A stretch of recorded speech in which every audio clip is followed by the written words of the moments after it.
Dugaan tipikor pembangunan tanggul, polisi tetapkan 3 tersangka. Menteri ESDM siap tuntaskan masalah listrik di Kepulauan. Menikmati kuliner rahang tuna bakar dengan aroma pala.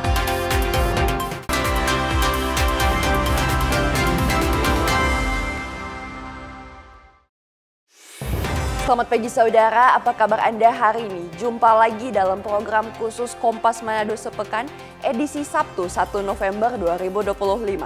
Selain 3 berita utama tadi, kami juga akan menyajikan rangkuman sorotan menarik dalam sepekan untuk Anda. Bersama saya Anatasa Mewoh, inilah Kompas Manado Sepekan selengkapnya.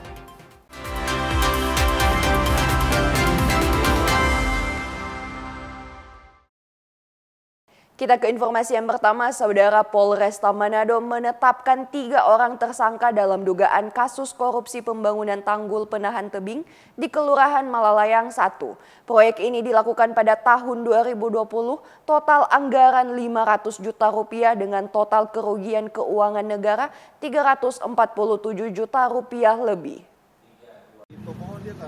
Unit Tipikor Satreskrim Polresta Manado menetapkan 3 orang tersangka dalam pembangunan tanggul penahan tebing di Kelurahan Malalayang 1, Kota Manado, Jumat pekan lalu. Proyek yang ditata di APBD Kota Manado tahun anggaran 2020 dengan total dana 500 juta rupiah ditaksir telah merugikan negara lebih dari 340 juta rupiah. Kapolresta Manado Kombes Pol Irham Halid mengungkapkan salah satu tersangka masih dalam proses perawatan di salah satu rumah sakit yang ada di Kota Manado. Perhitungan kerugian keuangan negara oleh ahli di bidang akuntansi dan auditing dari BPKP Perwakilan Provinsi Sulawesi Utara dengan hasil bahwa sesuai dengan ruang lingkup penugasan dan metode penghitungan kerugian keuangan negara, diperoleh jumlah kerugian keuangan negara dalam audit penghitungan kerugian keuangan negara atas pekerjaan pembangunan tanggul penahan tebing Kelurahan Malalayang 1 Barat, lingkungan 2, 3, dan 9 pada Dinas Pekerjaan Umum dan Penataan Ruang Kota Manado tahun anggaran 2020 adalah sebesar 347.833.691 rupiah.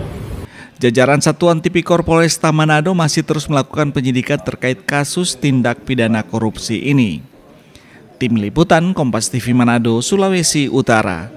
Saudara, 2 tersangka kasus pembunuhan yang terjadi di Desa Klabat berhasil ditangkap oleh Satreskrim Polres Minahasa Utara. Kedua tersangka diduga melakukan tindak pidana pembunuhan terhadap salah satu warga Desa Klabat, Minahasa Utara. Peristiwa dugaan pembunuhan ini terjadi pada 16 Oktober 2025. Korban diketahui bernama Ferdinand Minggulio, warga Desa Klabat Jaga 6. Berdasarkan keterangan kepolisian, telah kehilangan nyawa akibat penganiayaan oleh kedua tersangka menggunakan senjata tajam. Polisi mengungkapkan pelaku berjumlah 2 orang, yakni Daniel Frans Mario Sunda dan Yofi Samuel Dondo. Keduanya merupakan warga Desa Klabat Jaga 5, Kecamatan Dimembe. Hasil penyidikan polisi, tindak pidana pembunuhan ini terjadi hanya karena perkataan korban yang menyinggung salah satu tersangka. Sudah kami amankan keduanya dengan atas nama Daniel Frans Mario dan Yofi Samuel Dondo.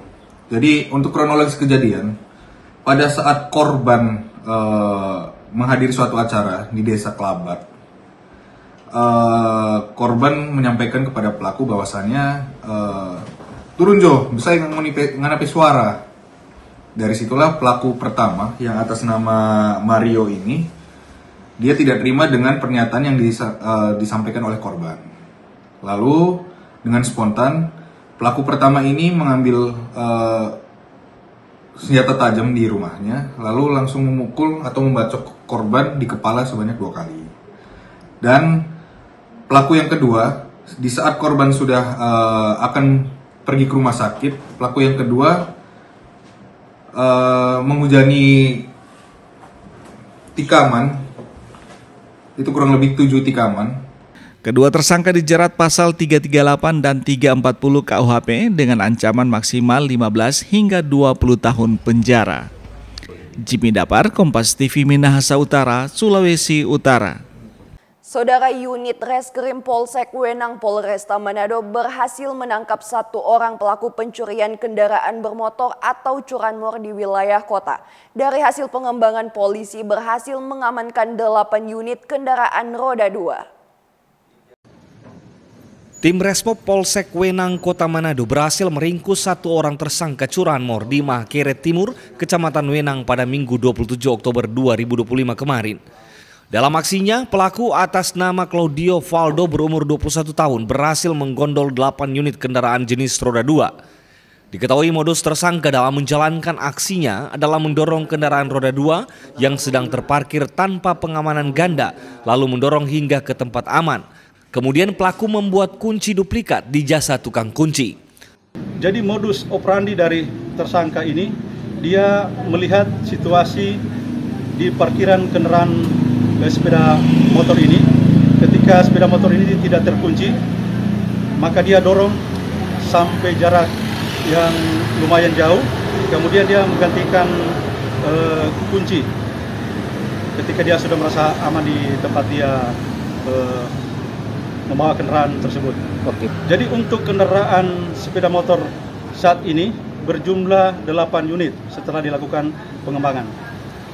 Jadi untuk tambahan dari kami, untuk kendaraan ini, yang 8 unit ini, itu sudah terjual di beberapa daerah. Hingga saat ini tersangka masih dalam proses penahanan dan pemeriksaan lebih lanjut.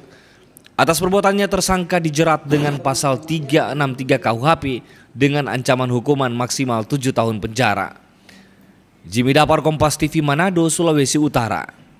Saudara, petugas gabungan di Kota Mobagu, Sulawesi Utara menyita ribuan botol minuman beralkohol berbagai jenis dan merek golongan A tanpa izin dari sejumlah toko dan kios. Salah satu toko yang ikut terjaring razia diketahui milik anggota DPRD Kota Mobagu.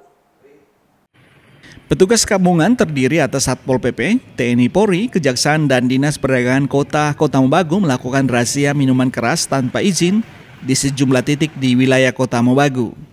Dalam operasi kali ini petugas berhasil menyita ribuan botol minuman keras golongan A yang dijual tanpa izin resmi di sejumlah toko dan kios.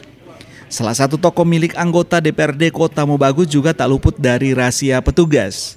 Dari toko tersebut, petugas menemukan dan menyita ratusan botol minuman keras, baik yang sudah terpajang maupun yang masih disimpan dalam kardus. Anggota DPRD yang tokonya ikut dirazia protes dan menilai tindakan penyitaan yang dilakukan petugas tidak sesuai prosedur. Dirinya mengaku tidak pernah menerima surat peringatan pertama atau peringatan kedua sebelum dilakukan penyitaan dan merasa sangat dirugikan. Sangat menghormati seluruh kegiatan pemerintah, tetapi sebagai pemerintah dan status pembina terhadap pedagang di kota-kota Mobagu, saya berharap pemerintah daerah lebih mendukung proses ini, lebih mendukung untuk menuntun pedagang sebagai anak dagang atau anak binaan, bukan sebagai pembinasa. Jadi bukan langsung tindakan, karena prosedurnya harus peringatan 1, 2, dan ketika tidak diindahkan, baru dilakukan tindakan. Sementara itu, Kepala Satuan Polisi Pamong Praja Kota Mobagu bilang, penyitaan ini dilakukan karena sebagian besar penjual tidak memiliki izin resmi. Bahkan sebelum dilakukan penyitaan, sudah dilakukan sosialisasi dan para pemilik toko juga sudah membuat pernyataan untuk tidak berjualan jika tidak sesuai ketentuan, bahkan telah diberikan peringatan. Jadi penindakan hari ini tentu sudah ada tahapan sebelumnya. Pertama kita melakukan sosialisasi, menemui langsung setiap owner yang menjual. Bahkan kami lengkap, Dinas Perdagangan, tim terpadu dengan PTSP untuk mengecek perizinan minuman beralkohol golongan A, B, dan C. Nah, saat ditemukan tidak ada, maka kami pun kemudian mengundang para pihak ini untuk membuat surat pernyataan. Dan surat pernyataan tidak berjualan apabila tidak sesuai ketentuan. Tentu sebelum ada izin. Nah, sampai di situ tentu sudah harus berhenti, kan sudah ada surat pernyataan. Dan kemudian itu tidak cukup, kami sudah berikan surat peringatan tertulis untuk tidak berjualan sebelum ada izin. Ribuan botol minuman keras hasil sitaan ini kemudian langsung diamankan di kantor Satpol PP Kota Mobagu untuk proses lebih lanjut. Rahman Rahim, Kompas TV Kota Mobagu, Sulawesi Utara. Informasi Menteri ESDM siap tuntaskan masalah listrik di kepulauan akan kami hadirkan di Kompas Manado sepekan sesaat lagi. Tetaplah bersama kami.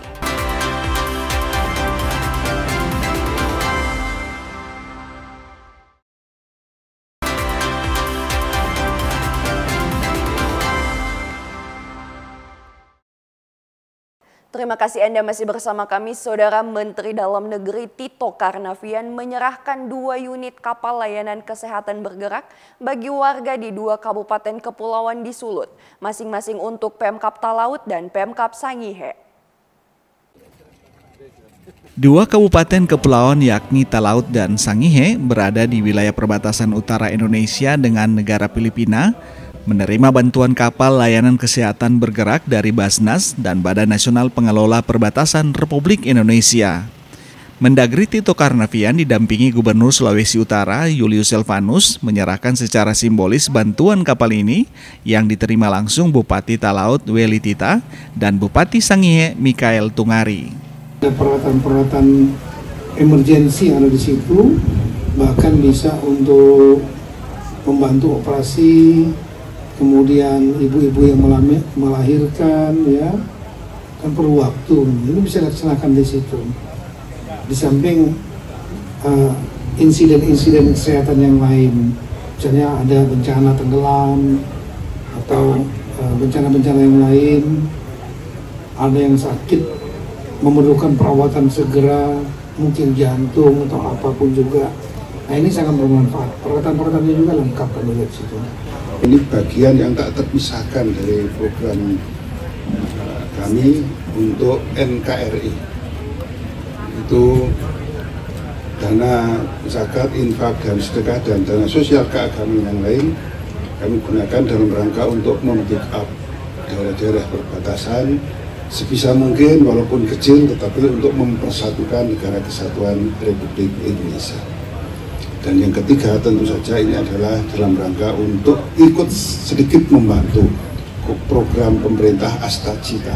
Bupati Kepulauan Sangihe Mikael Tungari mengaku sangat bersyukur dengan kehadiran fasilitas kapal layanan kesehatan bergerak, di mana kapal ini akan membawa harapan besar bagi warga kepulauan dan pesisir yang karena letak geografisnya seringkali terbatas mendapatkan layanan kesehatan yang cepat. Kita prioritaskan ini layanan SOS dan kemudian layanan kepulauan di Kecamatan Marore dan Tatoare. Karena 2 kecamatan ini adalah kecamatan yang terjauh dari kita di pusat kota, yang membutuhkan waktu hampir 1 hari kalau dengan kapal perintis. Jadi kalau ada kasus kegawat daruratan, kemudian kasus ibu hamil yang misalnya sudah terlambat melahirkan, kapal ini bisa beroperasi juga sebagai tempat untuk persalinan. Sehingga kematian angka ibu hamil, kemudian bayi, kegawat daruratan, bahkan bencana bisa kita minimalisir ke depan. Selain menerima bantuan kapal, Pemkab Talaut dan Sangihe juga menerima bantuan biaya operasional bahan bakar kapal senilai 1 miliar rupiah. Yani Mika Singal, Kompas TV Manado, Sulawesi Utara. Saudara Menteri Energi dan Sumber Daya Mineral Bahlil Lahadalia melakukan kunjungan kerjanya di Minahasa, Sulawesi Utara Rabu pagi. Kunjungan ini dalam rangka meninjau pelaksanaan program bantuan pasang baru listrik atau BPBL bagi masyarakat kurang mampu yang dilaksanakan serentak di beberapa daerah lain di Indonesia. Dalam kunjungannya ke Kecamatan Langoan, Kabupaten Minahasa, Provinsi Sulawesi Utara pada Rabu pagi, Menteri ESDM Bahlil Lahadalia didampingi Gubernur Sulawesi Utara Julius Silvanus berdialog dengan sejumlah warga se-Indonesia secara online, membahas sektor kelistrikan yang dihadapi. Selanjutnya, Menteri Bahlil memberikan bantuan listrik gratis dari pemerintah kepada salah satu warga di Kecamatan Langoan, Minahasa. Pemberian bantuan ini masuk dalam program bantuan pasang baru listrik atau BPBL.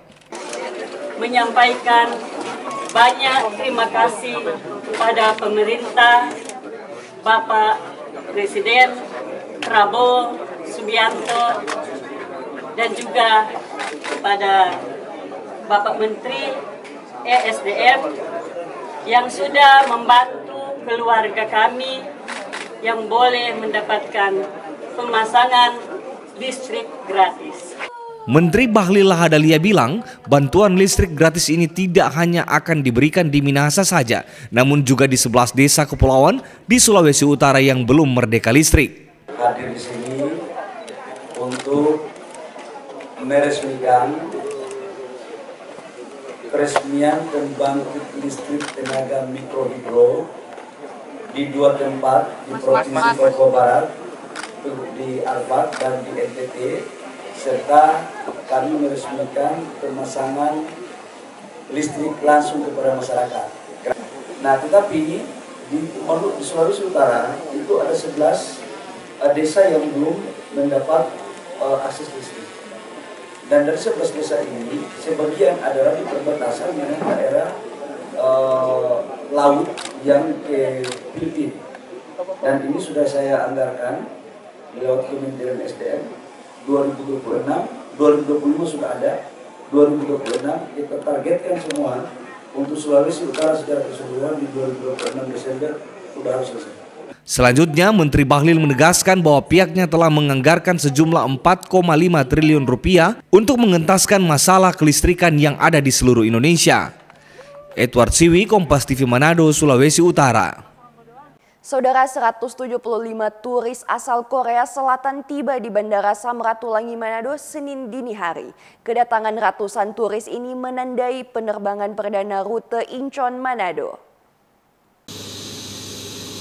Maskapai penerbangan EasterJet yang membawa 175 turis asal Korea Selatan tiba di Bandara Samratulangi dan disambut dengan tradisi water salute. Nampak Wakil Gubernur Victor Mailangkai didampingi Kepala Dinas Pariwisata Sulut Devi Thanos dan pihak otoritas bandara menyambut kedatangan ratusan turis Korea Selatan ini. Rute baru Incheon Manado menandai terbukanya kembali konektivitas Manado dengan Korea Selatan. Gubernur Julius Silvanus saat menghadiri kegiatan GNPIP Sulampua di kantor perwakilan BI Sulut Senin 27 Oktober, mengatakan pemerintah provinsi terus berinovasi guna mengembangkan sektor pariwisata. Perbaikan infrastruktur destinasi wisata menjadi lebih baik dan layak, sementara dilakukan agar wisatawan yang berkunjung menjadi betah. Saat ini kunjungan pariwisata mancanegara Sulawesi Utara ini semakin meningkat dengan dihadirnya tadi pagi dari Korea Selatan, dari Seoul, telah mendarat pukul 01.00 dan ini penerbangan pertama. Kemudian nanti malam saya akan ada kegiatan welcome dinner untuk mereka.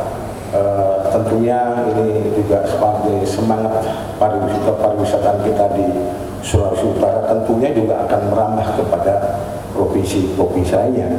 Karena penerbangan ini dalam 1 minggu akan dilaksanakan 4 kali sampai bulan Desember nanti masuk ke reguler. Setiap hari ada wisatawan mancanegara dari Korea Selatan ke Manado. Selain penerbangan dengan Korea Selatan, Gubernur juga sedang merintis kembali untuk membuka akses penerbangan Manado dengan sejumlah kota di Tiongkok. Aldi Pascual, Kompas TV Manado, Sulawesi Utara. Saudara, informasi menikmati kuliner rahang tuna bakar dengan aroma pala akan kami hadirkan usai jeda berikut. Tetaplah bersama kami.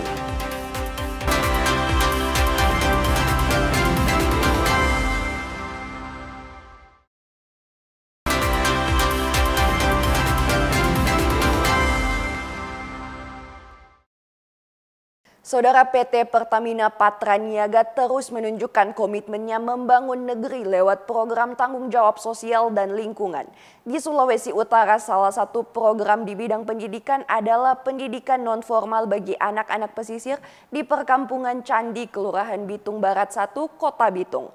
Puluhan anak-anak nelayan ini mendapatkan pendidikan gratis di luar sekolah guna membantu meningkatkan akademis dan membangun karakter anak. Pendidikan itu sebenarnya penting. Nah, anak-anak ini kita lihat mereka butuh untuk sadar akan hal itu. Jadi kita mulai dengan langkah kecil, kita mengadakan pembelajaran supaya mereka itu sadar bahwa pendidikan itu penting. Pemukiman candi di Kelurahan Bitung Barat 1, Kecamatan Maesa, Kota Bitung merupakan wilayah perkampungan pesisir yang mayoritas warganya menggantungkan hidup sebagai nelayan. Anak-anak di wilayah pesisir ini bertumbuh sejak kecil dan akrab dengan lingkungan perairan, bermain dan belajar. Pertamina Patraniaga Regional Sulawesi lewat Integrated Terminal Bitung meluncurkan program pendidikan non-formal bagi puluhan anak pesisir candi dengan mendirikan rumah anak pesisir. Tujuannya meningkatkan kualitas intelektual, menggali minat bakat, serta membentuk karakter anak-anak pesisir candi. Jadi RASI ini atau Rumah Anak Pesisir ini sudah terbentuk dari 2024 ya Pak. Nah, tahun 2024 ini karena di area candi ini belum ada fasilitas tempat anak-anak ini bisa belajar, bisa istilahnya tahu dasarnya dulu seperti kayak abjad dan angka itu. Jadi dari CSR dan HSCIT Bitung itu membuatkan rumah atau tempat fasilitas agar anak-anak bisa belajar. Nah, di tahun 2025 ini setelah fasilitasnya sudah ada, rumah anak pesisirnya sudah ada, maka sudah mulai dilakukan metode pembelajaran atau kelas-kelas belajar yang biasanya dilakukan oleh volunteer-volunteer setiap hari Sabtu jam 8 pagi. Nah, untuk volunteer-volunteernya juga ini kita ada 16 orang. Biasanya mereka bergantian di setiap hari Sabtu itu ada 3 sampai 5 orang. Pola pembelajaran pun dibuat berbeda agar peserta didik tidak bosan. Belasan relawan mengajarkan 30 anak pesisir candi membaca, menulis, berhitung, kreativitas hingga pendidikan karakter dan edukasi lingkungan. Kan yang tantangan tadi kita itu yang soal anak-anak tuh minatnya semakin berkurang, makanya kami juga bersyukur ada dari pihak Pertamina yang memberikan support, memberikan bantuan. Sehingga setelah rumah belajar ini sudah ada, kedepannya kita akan menerapkan metode yang tadi dibilang itu gamifikasi. Jadi ada rewardnya ketika anak-anak dia bisa lakukan hal yang baik ini, itu ada reward. Nah itu proses pembelajaran gamifikasi untuk ke depan kita akan mulai terapkan di tahun yang berjalan ini. Mereka senang karena pengalaman belajar di rumah anak pesisir ini bisa membuat mereka lebih berkembang. Orang tua pun mengaku sangat gembira karena anak-anak mereka bisa memperoleh pendidikan ekstra gratis melalui program CSR dari Pertamina Patraniaga. Selama mengikuti pendidikan itu ada perubahan nggak yang didapat? Ada. Jadi bisa tahu baca, tahu menulis. Kami sebagai orang tua merasa terbantu dengan adanya Rumah Cinta Kasih di kampung kami ini. Ya harapan saya tetap maju terus ini Rumah Cinta Kasih. Terima kasih juga kepada Pertamina Patraniaga yang sudah mendukung kami di sini dan selalu setia mendampingi anak-anak pesisir pantai. Kontribusi dan upaya mencetak generasi yang cerdas, berakhlak, dan memiliki semangat untuk berkembang adalah tanggung jawab kita bersama. Anak-anak pesisir memiliki potensi besar yang perlu didukung oleh berbagai pihak, termasuk Pertamina Patraniaga. Doni Arai, Kompas TV Bitung, Sulawesi Utara. Saudara, ikan tuna merupakan salah satu hasil laut unggulan di Sulawesi Utara. Oleh masyarakat lokal, ikan tuna ini diolah menjadi kuliner yang menggugah selera. Seperti di rumah makan Queen Fish kawasan Boulevard 2 Kota Manado yang banyak menggayat penikmat kuliner ikan bakar rahang tuna. Kawasan Boulevard 2 Sindulang di Kota Manado menjadi salah satu titik bagi warga lokal maupun wisatawan untuk berburu kuliner ikan laut. Di kawasan ini berjejer banyak restoran dan rumah makan yang menyediakan ikan berbagai olahan dengan bumbu dan racikan khas terbaik dari para koki. Seperti di salah satu resto Queen Fish, tersedia kuliner rahang tuna bakar dengan dabu-dabu yang menggugah selera. Setiap hari rumah makan ini menyediakan beragam menu ikan laut, mulai dari rahang tuna bakar, dada tuna bakar, goropa, woku, hingga tude bakar dan lainnya. Salah satu yang paling digemari pengunjung adalah rahang tuna bakar rica. Menurut pengunjung, rahang tuna bakar di resto ini memiliki cita rasa spesial, apalagi didukung dengan racikan dabu-dabu dan sambal khas Manado. Teknik membakar yang berbeda menjadikan tekstur daging menjadi lembut dan gurih. Pertama, selain merupakan hobi, daging tuna memang tidak bisa kita pungkiri memiliki tekstur daging yang sangat lezat ketika kita nikmati. Sehingga selalu mengundang rasa ingin mencicipi daging tuna setiap saat.